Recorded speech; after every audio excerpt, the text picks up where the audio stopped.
안녕하십니까? Training Hearts, Teaching Minds를 통하여 웨스트민스터 소요리 문답을 함께 묵상하는 시간입니다. 오늘은 이제 웨스트민스터 소요리 문답의 두 번째 부분을 시작합니다. 우리가 여러 차례 돌아보았지만 웨스트민스터 소요리 문답은 1문답에서 3문답까지 그 서론을 제시하고 그 다음에 3문답에서 소요리 문답의 큰 두 가지 부분을 구분합니다. 성경이 두 가지로 핵심적으로 가르치는 교훈 가운데 첫째가 사람이 하나님에 관하여 믿어야 할 내용을 4에서 38문답까지 다루었고, 그 다음에 39문답부터 107문답은 하나님께서 사람에게 요구하시는 의무입니다. 3문답의 두 번째 답변의 내용이 39문답에서 그대로 반복됩니다. 하나님이 사람에게 요구하시는 의무는 그 나타내신 뜻에 순종하는 것이다. 그래서 이제 두 번째 부분이 오늘 우리가 묵상하는 39문답부터 시작됨을 알려줍니다. 하나님께서 사람에게 순종하라고 계시하신 뜻은 첫째로 도덕법, 그리고 그 요약인 십계명으로 대표되어서 40에서 81문답은 십계명을 해설하여 하나님이 본래 인생에게 원하셨던 의롭고 덕스럽고 복된 길이 무엇인지를 가르쳐 줍니다. 그런데 창세기 3장에서부터 바로 시작되는 그 죄와 그 타락, 하나님에 대한 인류의 반역의 결과, 십계명을 지킬 수가 없게 된, 전적으로 무능력하게 된 인류에게 하나님이 베풀어 주신 두 번째 길은 은혜로운 길입니다. 인간의 무능력을 고려하여서 그러면 십계명을 너희들이 다 지킬 수 없으면 이렇게 하라라고 다시 요구하신 뜻이 82문답에서 85문답에 요약되어 있습니다.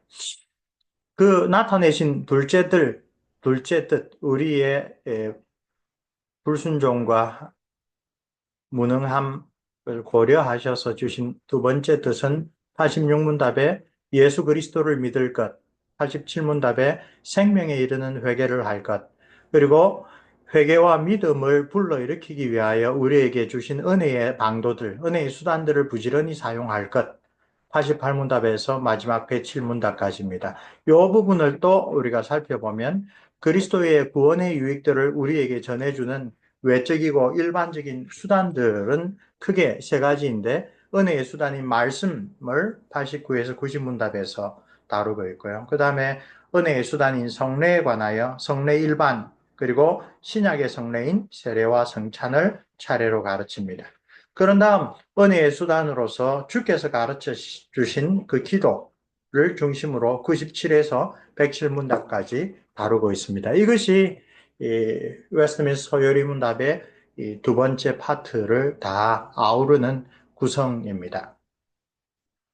자, 오늘은 39문답부터 시작을 합니다. 하나님께서 사람에게 무엇을 요구하십니까? 그 대답은 하나님께서는 그분이 계시하신 뜻에 우리가 인간이 순종하기를 요구하십니다. 입니다. 소요리 문답의 첫째 부분, 곧 우리가 하나님에 관하여 믿을 바에 관한 문답들, 4에서 38문답이라 그랬지요. 그 부분을 통하여 우리는 하나님께서 우리의 창조주이시며 구속주이시고 또한 우리를 거룩하게 하시는 성화의 주님이라는 사실을 배웠습니다. 이제 39문답부터 그 주권적인 하나님께서 우리에게 원하시는 의무를 가르치기 시작합니다. 그 의무는 한마디로 하나님의 뜻에 순종하는 것입니다. 우리의 순종을 원하시는 하나님은 그 순종의 대상 혹은 내용을 분명하게 가르쳐 주셨습니다. 오늘 우리에게 구약과 신약으로 제시된 하나님의 말씀은 모세를 통하여 주신 율법을 비롯하여 모든 구약의 선지자들이 바로 그 율법에 기초하여 각 시대 하나님의 백성에게 전하신 메시지가 있습니다. 그리고 우리가 순종해야 될 하나님의 뜻을 바로 그러한 율법과 선지자라는 표현으로 구약 성경을 통하여 풍성하게 하나님의 백성에게 계시하셨습니다. 신약에 들어와서 성육신하신 성자 하나님, 우리 주 예수 그리스도께서는 그 구약의 모든 말씀의 참된 뜻을 분명하게 드러내시고 가르치시는 참 선지자의 직분을 행하러 오셨습니다. 예수님은 모세가 예언한 그 선지자였습니다. 그러므로 모든 시대의 하나님의 백성은 순종해야 될 그 하나님께서 계시하신 뜻을 잘 알고 있습니다. 다만 그렇다고 우리가 성경을 통하여 하나님에 대하여 속속들이 다 알 수 있는 것은 아닙니다. 신명기 29장 29절에서 모세가 아주 지혜롭게 잘 선포했던 것처럼 오묘한 일, 사람에게는 알려주시지 않은 비밀스러운 일들은 하나님께 속해 있습니다. 그러나 우리와 우리 자녀에게 주신 뜻은 그 뜻을 따라 살라고 주신 것입니다. 그래서 모세를 통하여 주신 그 율법의 일들을 하나님의 백성은 열심히 행하고 살아야 하는 것이고 그 이상의 것은 우리가 나중에 하나님의 나라에 가야 바르게 알 수가 있겠지요. 영생은 유일하신 참 하나님과 그의 보내신 자 예수를 아는 것이라는 예수님의 말씀에서 그 아는 것은 지적인 이해와 동의에 그치는 것이 아니라는 것을 우리는 잘 알고 있습니다. 하나님의 뜻을 온전히 계시하신 예수님은 동시에 우리가 신뢰하고 뒤따라야 할 순종의 모범을 보여주셨습니다. 순종이 포함되지 않는 믿음을 야고보는 죽은 믿음이라고 비판하였지요. 영혼이 없는 몸이 죽은 영혼이 없는 몸이 죽은 것 같이 행함이 없는 믿음은 죽은 것이니라. 야고보서 2장 26절의 말씀입니다. 우리가 순종해야 될 하나님의 뜻은 온전하고 거룩한 것입니다. 로마서의 첫 부분 1장, 2장, 3장에서 소위 인류의 죄와 비참을 이야기를 했죠. 사도 바울이 여기에서 정확하게 묘사합니다. 하나님의 뜻은 죄인인 인간이 자신의 의지와 노력으로 온전히 이룰 수 있는 쉽고 가벼운 것은 아닙니다. 오히려 그 기준에 합당하게 하나님의 뜻에 순종하는지 여부를 평가하면 그 결과는 3장 23절의 유명한 선고, 모든 사람이 죄를 범하였음에 하나님의 영광에 이르지 못하더니 라는 엄중한 판결을 받게 됩니다. 하나님에게 등을 돌린 인류는 태어날 때부터 하나님과 이웃을 사랑하기는커녕 오히려 하나님과 이웃을 미워하는 본성을 지닌 채로 세상에 태어난다라고 하이델베르 교리문답 제2주일 3, 4, 5문답에서 우리가 과연 하나님이 계시하신 그 거룩하신 뜻, 십계명으로 대표되는 그 도덕적이고 윤리적인 법을 스스로 지킬 수 있는가에 대하여 성경의 가르침을 올바르게 반영하여 지극히 부정적으로 대답합니다. 우리는 본성적으로 하나님을 사랑하고 이웃을 사랑하는 것과는 정반대된 그러한 타락한 죄악된 본성을 가지고 태어난다라고 이야기를 하고 있습니다. 사도 베드로는 구약과 신약을 일관하여 하나님께서 그 언약 백성들에게 요구하시는 가장 근본적인 뜻을 베드로전서 1장 16절에서 잘 표현합니다. 기록되었을 때 내가 거룩하니 너희도 거룩할지어다. 하나님은 거룩하신 분입니다. 그리고 하나님은 자기의 형상으로 지음받아 하나님의 자녀가 된 하나님의 백성이 된 그리스도인들도 하나님의 그 근본적인 성품, 거룩을 본받기를 원하십니다. 그렇죠?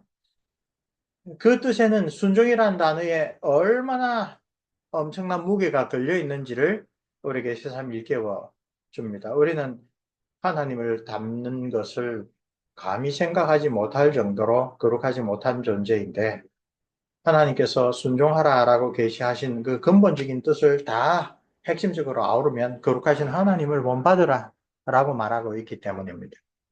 그러므로 순종의 내용이 십계명에서 그치지 않고 예수 그리스도의 구원의 사역과 연결된 둘째 요구들과 반드시 이어져야 하는 것입니다. 우리가 뒤에서 십계명을 통하여서도 다시 깊이 살펴보겠지만 십계명의 뜻을 올바르게 성경의 풍성한 증거 자료들을 통하여 살펴보면 그 결론은 그것입니다.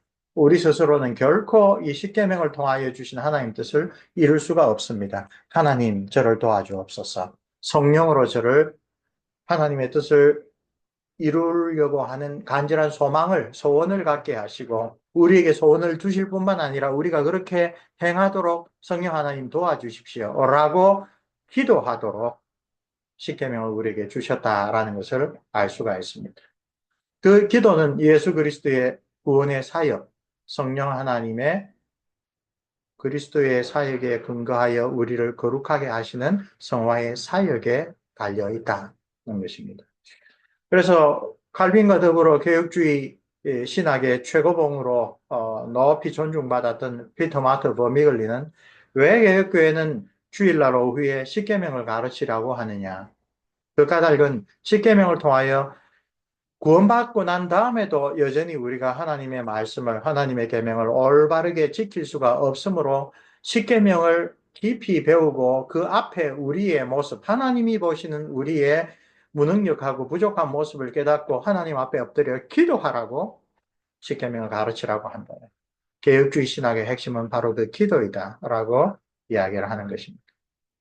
자, 하나님께서 우리에게 순종하라라고 하신 그 순종의 내용은 하나님께서 말씀으로 계시하신 바에 근거합니다. 인간이 생각하고 고안한 여러 가지 선행들 혹은 종교적인 행위들은 하나님이 올바른 선행으로 인정하지 않으십니다. 그것을 하나님 뜻에 순종하였다고 하지 않죠. 그것은 열심히 자기 의를 이루려고 했던 바리새인의 길이라고 할 수가 있습니다. 마태복음 7장 21절에서 25절 산상보훈의 마지막 단락에서 그래서 주여 주의 이름으로 내가 선지자 노릇도 하고 병도 고치고 귀신도 쫓아내고 막 하는 그런 사람들에 대하여 불법을 행하는 자들아 나를 떠나라 라고 경고하신 것을 생각해야 됩니다. 우리는 하나님의 뜻에 따라 하나님께서 원하시는 그러한 방법으로 하나님의 뜻에 순종해야 합니다. 구원받을 하나님의 백성인 그리스도인들은 예수 그리스도를 나의 주, 나의 구세주, 나를 구원하신 분이자 내 삶의 주인이다라고 받아들인 사람입니다. 산상보훈의 마지막에서 예수님은 참된 그리스도인을 이렇게 묘사합니다. 하나님의 뜻을 듣고 행하는 지혜로운 사람. 여기서 다시 한번 우리는 하나님의 계시된 뜻에 순종하는 것이 신앙의 핵심적인 사안이다라는 것을 다시 한번 일깨움을 받는 것입니다. 자, 오직 하나님의 메시지만을 선포하라. 우리가 함께 공부하였던 책이죠. 소요리 문답을 통하여 앞서 소개한 여러 가지 도표들도 여기에서 소개했고, 또 예수 그리스도께서 어떻게 이 복음 메시지의 핵심인가, 성경 전체의 핵심인가도 소개했고, 우리가 어떻게 이 소요리 문답을 활용할 것인가에 대하여도 소개한 책입니다. 그 가운데 오늘 우리가 다루기 시작하는 소요리 문답의 둘째 부분을 시작하는 내용을 다시 한번 복습합니다. 사람의 본분, 하나님께서 사람에게 요구하시는 바. 소요리 문답 39문답은 3문답의 두 번째 질문을 다시 반복합니다. 하나님께서 사람에게 요구하시는 것은 무엇입니까? 이로써 39문답부터 소요리 문답의 두 번째 큰 부분이 시작된다는 것을 알게 됩니다. 이 질문에 대한 대답은 순종이라는 하나의 핵심 단어로 찾을 수 있습니다. 하나님께서 계시하신 뜻에 사람이 순종하기를 요구하십니다.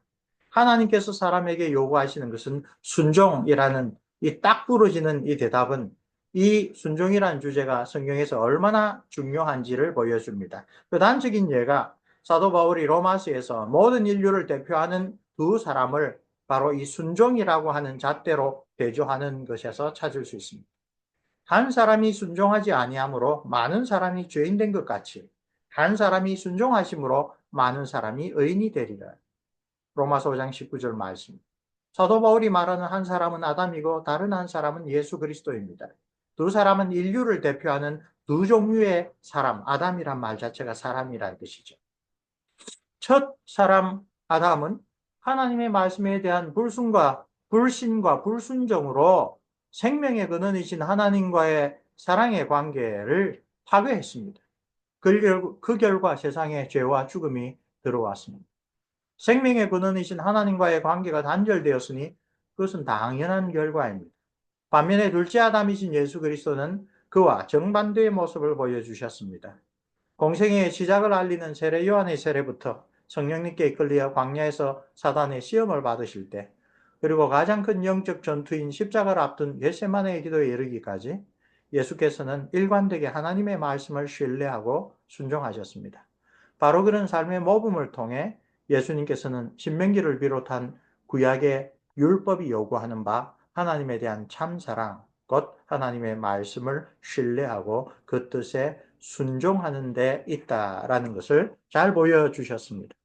이처럼 사도 바울이 예수와 아담을 대조한 것은 그 믿음의 분수와 관련하여 얼마나 깊은 의미가 있는지 우리가 살펴볼 것입니다. 그 믿음의 분수, 이게 예언, 곧 하나님의 말씀을 들어 설교하는 자의 기준이라고 했죠.